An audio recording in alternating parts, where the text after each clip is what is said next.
Ya Arhamar Rahimin, irhamna.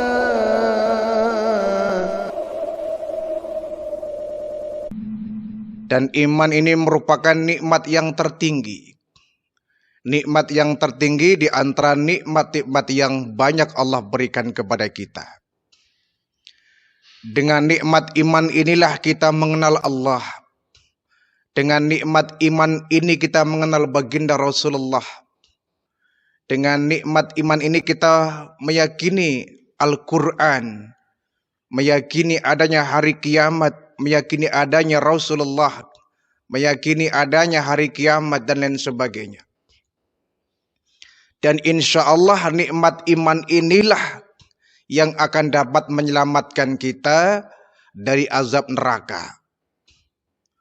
Wala tamutunna illa wa antum muslimun. Kata Allah, janganlah engkau sekali-kali mati kecuali dalam kondisi seorang muslim, jadi orang yang beriman kepada Allah. Ini nikmat yang terbesar dari semua nikmat yang ada. Karena nikmat iman inilah yang bisa mengantarkan kita kepada keselamatan dunia maupun akhirat kita. Maka kita patut bersyukur kepada Allah. Allah memilih kita menjadi orang yang beriman. Karena berapa banyak manusia di luar sana yang dia nggak beriman kepada Allah. Allah tidak memberikan nikmat berupa iman kepada mereka. Sehingga ketika mereka mendapatkan hidayah dari Allah, kemudian mereka menjadi seorang yang mu'alaf, orang yang menemukan hidayah, orang yang diberikan iman. Ini merupakan keberuntungan yang sangat besar. Namun kita sebagai orang yang beriman juga janganlah lalai. Kita harus terus menghidupkan iman kita. Kita terus mengasah iman kita, memupuk iman kita. Agar jangan sampai iman ini hanya gerak batin, gerak lahir yang tanpa adanya ruh. Kita tidak mau hanya iman semata, namun kita juga agar iman ini menghasilkan amal yang saleh. Sehingga amanu harus diteruskan dengan wa amilus salihat, beriman dan beramal saleh. Kalau iman ini menghasilkan amal yang saleh, maka kita bisa merasakan nikmatnya jadi orang yang beriman. Tetapi kalau iman ini hanya sebatas iman saja tanpa adanya gerak batin untuk mengamalkan amal-amal saleh, iman ini nggak ada manfaatnya. Jadi iman ini baru ada manfaatnya jika dia sudah melahirkan wa amilus salihat, amal-amal yang saleh. Dan di situ kita dapat merasakan nikmatnya menjadi orang yang beriman, nikmatnya menjadi orang muslim, dan merasakan betapa manisnya iman ini dalam kehidupan kita. Sehingga kata baginda Rasulullah sallallahu alaihi wasallam, salasatun man kunna fihi wajada halawatal iman. Ada 3 perkara, apabila 3 perkara ini terdapat dalam diri seorang muslim, halawatul iman, dia akan dapat merasakan manisnya iman. Subhanallah. Akan dapat merasakan manisnya iman. Ini luar biasa, anugerah yang tidak semua orang dapat merasakannya. Ada 3 perkara, 3 amalia, yang jika 3 perkara ini terdapat dalam diri seorang muslim, wajada halawatul iman, ada dalam diri seorang muslim, maka dia akan dapat merasakan manisnya iman. Dan apabila orang sudah dapat merasakan manisnya iman, nikmatnya iman, apapun yang iman perintahkan akan terasa manis dan nikmat. Iman memerintahkan kita untuk sholat, sholat terasa manis. Al-Quran, iman memintakan kita untuk berpuasa, puasa akan terasa manis. Iman memerintahkan kita untuk zakat, untuk infak, sedekah, akan terasa manis. Iman memerintahkan kita untuk haji, umrah, akan terasa manis. Iman memerintahkan kita untuk baca Al-Quran, itu pun akan terasa manis. Bahkan iman memerintahkan kita untuk jihad sekalipun, jihad pun akan terasa manis. Ini jika seseorang sudah dapat merasakan manisnya iman, semuanya akan terasa manis. Hidup akan terasa manis, bahkan kematian pun akan menjadi sesuatu yang manis. Apa syaratnya untuk dapat merasakan manisnya iman? Ayakunallahu wa rasuluhu ahabba ilaihi mimma siwahuma. Hendaknya dia mencintai Allah dan mencintai Rasulnya di atas cintanya kepada yang lainnya. Ini syarat pertama untuk dapat merasakan manisnya iman. Cinta kepada Allah, cinta kepada Rasulnya, ahabba ilaihi mimma siwahuma. Melebihi cintanya kepada apapun. Terang saja orang model begini, dia dapat merasakan manisnya iman. Dapat merasakan nikmatnya menjadi orang yang beriman. Hidup akan terasa manis karena ibadah yang diperintahkan kepada dirinya akan terasa manis. Ayakunallah wa rasuluh. Hendaknya dia mencintai Allah dan Rasulnya di atas cintanya kepada yang lain. Cinta kepada Allah dan Rasulnya di atas cintanya kepada yang lain. Ya bukan berarti kita gak boleh mencintai yang lain. Bukan berarti kita gak boleh mencintai dunia. Bukan berarti kita gak boleh mencintai jabatan, harta, kedudukan, anak, istri, keluarga.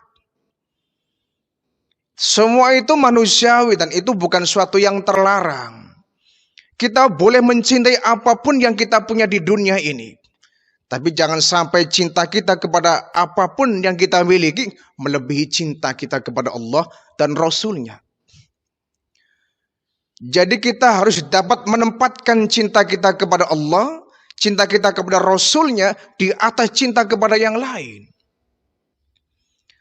Kalau cinta kita kepada Allah dan Rasulnya ditempatkan di paling bawah, mengalahkan cinta kita kepada dunia ini, kita nggak dapat merasakan manisnya iman. Jadi yang perlu kita gapai adalah cintanya Allah dan cintanya baginda Rasulullah itu. Nah, untuk dapat menjadi orang yang cinta kepada Allah, ya tentu dengan kita menggiatkan ibadah, melaksanakan sholat, melaksanakan puasa, dan ibadah-ibadah yang lain sebagai sarana untuk mewujudkan cinta kita kepada Allah. Jangan sampai cinta kita cinta palsu. Kita mengaku cinta kepada Allah, tapi sholat kita bolong-bolong. Kita ngaku cinta kepada Allah, Ramadan malas kita laksanakan. Cinta kepada Allah tapi puasa Ramadan hanya di awal, di akhir, tengah-tengahnya kosong seperti bedug. Depan kosong, belakang kosong.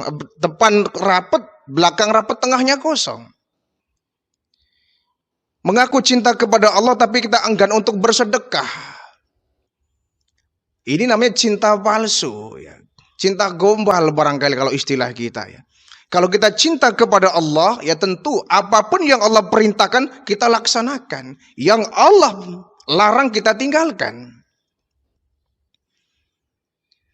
Tetapi kalau maksiat kita kerjakan terus, dosa kita tumpuk-tumpuk tanpa adanya usaha untuk bertaubat kepada Allah, berat meninggalkan tempat maksiat, berat untuk menuju masjid, berat untuk berbuat baik, ya itu namanya kita cintanya kepada Allah hanya di bibir saja.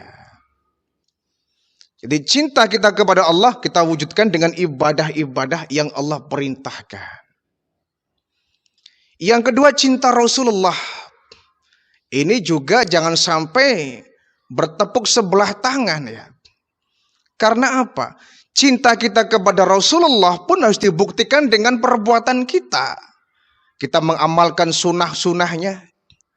Kita menjadikan baginda Rasul sebagai idola kita.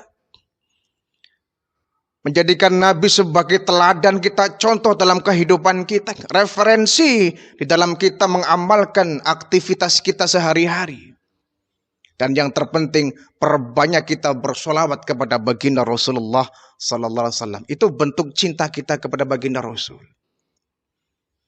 Maka nanti di hari kiamat Nabi akan mencari mana nih orang-orang yang dulu mencintaiku.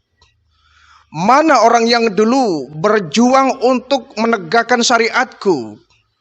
Mana orang yang dulu mencintaiku banyak bersolawat kepadaku. Oleh Nabi dicari. Dan yang pasti orang semacam ini mendapatkan syafaat, pembelaan dari baginda Rasulullah saat kita disidang di depan Allah Subhanahu wa taala, persidangan Qadhi Rabbul Jalil.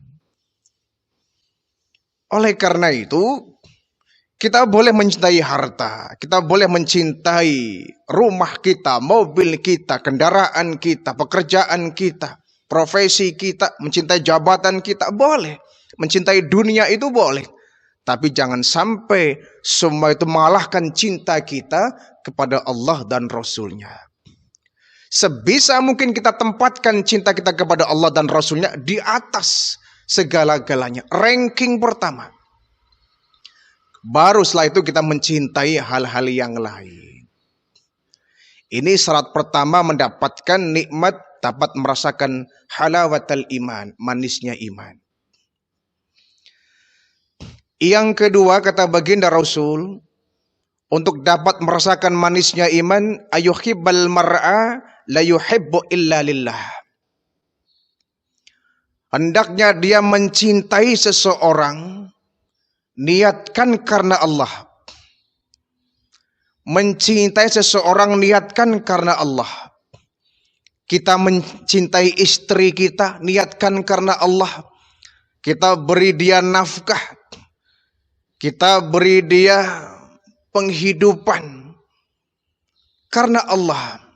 Maka seorang suami ketika dia bekerja meninggalkan istrinya di rumah untuk mencari nafkah, niatkan karena Allah. Kita akan mencari duit, mencari uang, mencari nafkah ya, dengan berbagai macam cara. Itu kan sebagai upaya mewujudkan cinta kita kepada istri, dan niatkan karena Allah.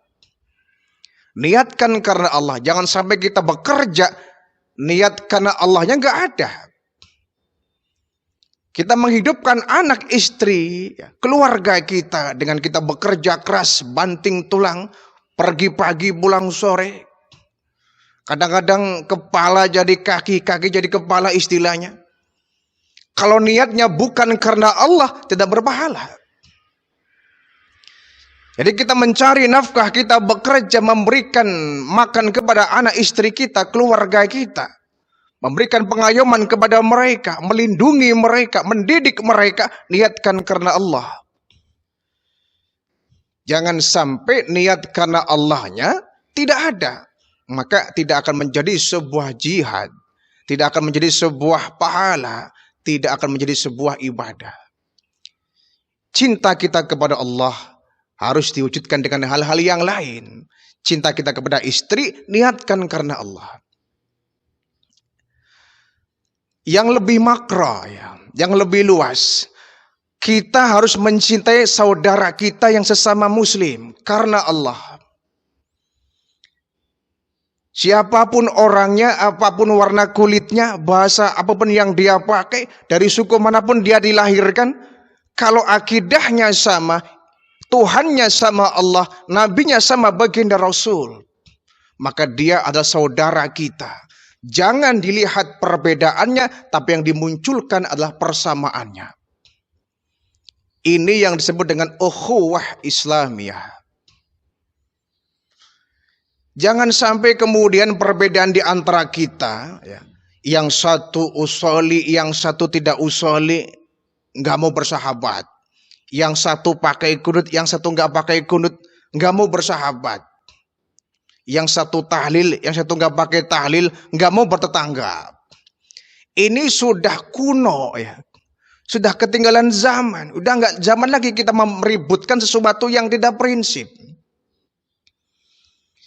Kalau kita bersaudara ini niatkan karena Allah, maka yang kita munculkan persamaannya bukan perbedaannya. Karena yang namanya perbedaan itu dimunculkan gak akan pernah sama. Orang yang menggunakan kunut dengan orang yang tidak menggunakan kunut kalau diperdebatkan gak bakal ketemu. Yang satu pakai usoli, yang satu gak pakai usoli, kalau diperdebatkan gak bakal ketemu. Justru itu akan menjadi sebuah gesekan, permusuhan, pertikaian. Tetapi kalau yang kita munculkan adalah persamaannya, insya Allah akan merekatkan uhwah Islamiyah kita. Biarpun dia nggak pakai usoli, tapi dia saudara kita. Biarpun dia nggak pakai kurut, tapi dia saudara kita. Biarpun dia nggak pernah tahlilan, tapi dia saudara kita. Kita harus rangkul mereka. Itu. Karena perbedaan yang bukan prinsip yang kita munculkan justru akan memecahkan umat. Memecah belah umat. Sementara itu Allah tidak menginginkan. Allah ingin agar kita tuh bersatu padu. Wa'tasimu bihablillahi jami'an wa la tafarraqu, kata Allah. Berpegang teguhlah kamu pada tali Allah. Jangan bercerai-berai, kata Allah. Maka kalau kita berpegang teguh pada tali Allah, itu sifatnya adalah vertikal. Nah, kalau kita talinya tali horizontal, nanti yang timbul adalah perpecahan. Coba kalau ada tali yang tergelantung di atas, misalnya kita ada 5 orang menariknya, semua pasti ke arah tujuan yang sama, ke bawah.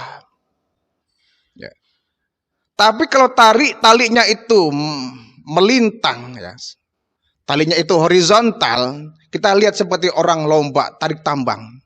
Coba lihat tarik tambang, yang menang jatuh, yang kalah pun terjungkal, itu tarik tambang. Jadi kalau talinya itu horizontal, semua akan mengalami kekalahan. Tapi kalau talinya vertikal, dari atas ke bawah, ditarik bersama-sama, semua tujuannya ke bawah, satu arah itu. Nah, hablum minallah itu vertikal ke atas. Nah, hablum minannas ini jangan ditarik. Sebab kalau ditarik ke sana kemari, seperti orang tarik tambang, yang menang jatuh, yang kalah pun jatuh. Maka kalau kita ingin agar ukhuwah Islamiyah kita ini tetap kuat, jangan talinya tali horizontal, tapi talinya tali vertikal. Artinya satu tujuan, yakni Allah. Tambangnya akan kuat itu. Karena apa? Tujuannya kepada Allah Subhanahu wa ta'ala. Ini hablum minallah. Hablillah. Hablillah itu tali yang melintang antara manusia dengan Allah. Kalau ditarik insya Allah satu tujuan. Ayuhibbal mar'a la yuhibbu illa lillah. Hendaknya engkau mencintai seseorang, niatkan karena Allah Subhanahu wa ta'ala. Nikmat kalau hidup ini saling berdampingan.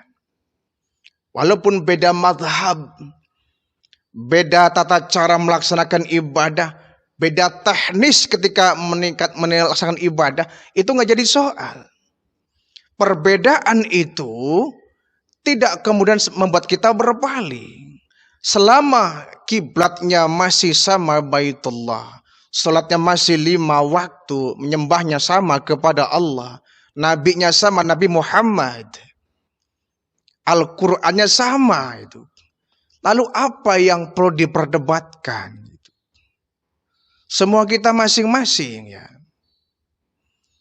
Yang penting kita sama-sama menyembah kepada Allah, yang penting kita tidak menyekutukan Allah itu. Cara apapun boleh, ibadah dengan tata cara apapun boleh, asalkan ada dalilnya. Selama ada dasar hukumnya, maka sholat dengan cara apapun sah itu. Kecuali kita sholat menggunakan cara yang kita bikin-bikin. Ada orang yang sholat kemudian tangannya tidak bersedekap. Mereka punya dalil, gak usah diributkan. Ada orang yang sholat kemudian tidak menggunakan usoli. Mereka punya dalil, jangan diributkan. Ada orang yang sholat subuh menggunakan kunut. Mereka punya dalil, jangan diributkan. Jadi selama ibadah kita berdasarkan kepada dalil yang ada, maka tidak perlu kita ributkan. Kecuali tadi, kita beribadah tapi caranya bikin sendiri. Misalkan kita sholat takbir cukup satu tangan. Nah, ini bikin sendiri. Yang ini perlu kita berantas itu. Kita sholat ya, menghadap ke timur misalkan. Nah, ini yang perlu kita berantas. Kenapa? Caranya bikin sendiri. Ya.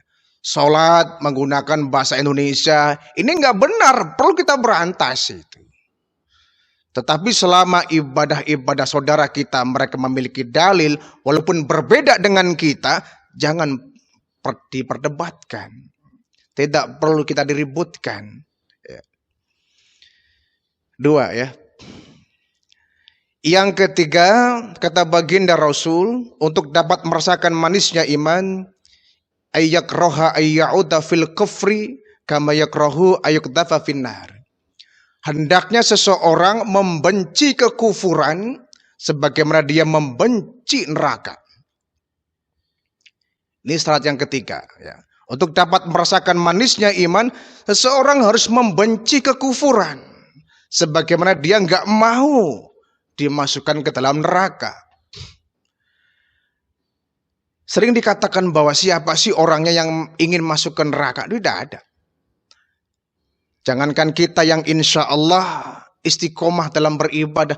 Orang yang gak pernah ibadah pun, mereka yakin kalau ditanya pengen masuk surga apa neraka? Ya pasti surga lah.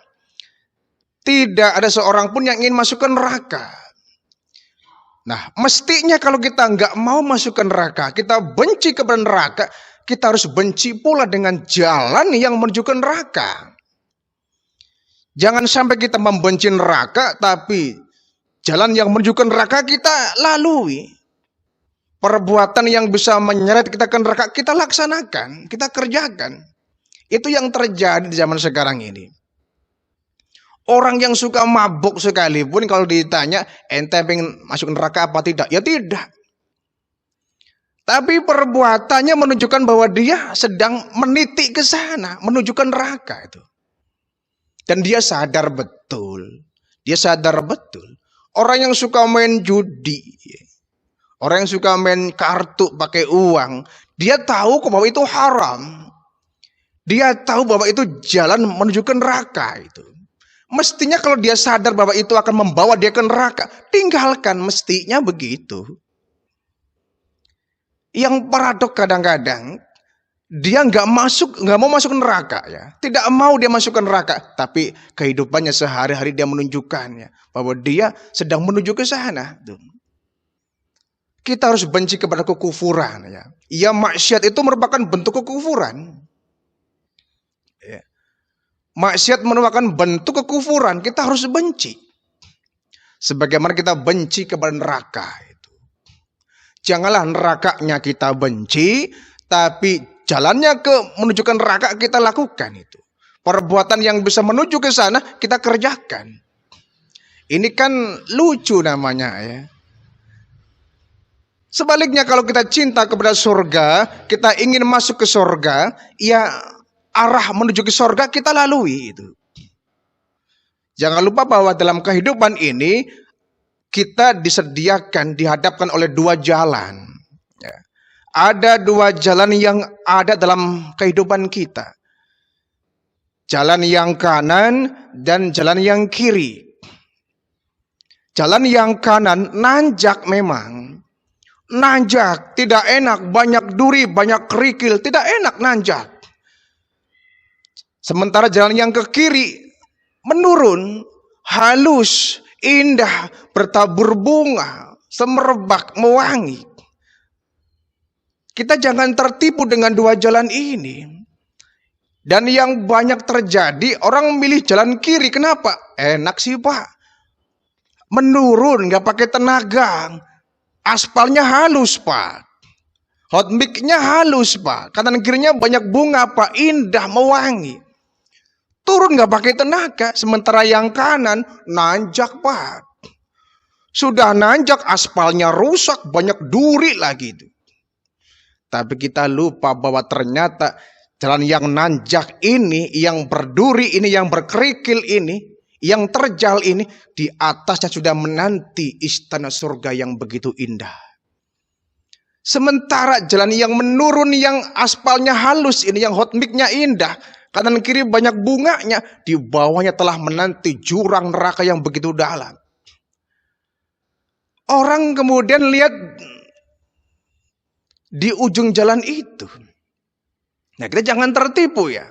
Jangan tertipu, jangan mentang-mentang ini jalan mendaki, kita nggak mau melewatinya. Sementara ini yang menurun, kita malah enak mengarah ke sana. Sementara di bawahnya ada jurang neraka.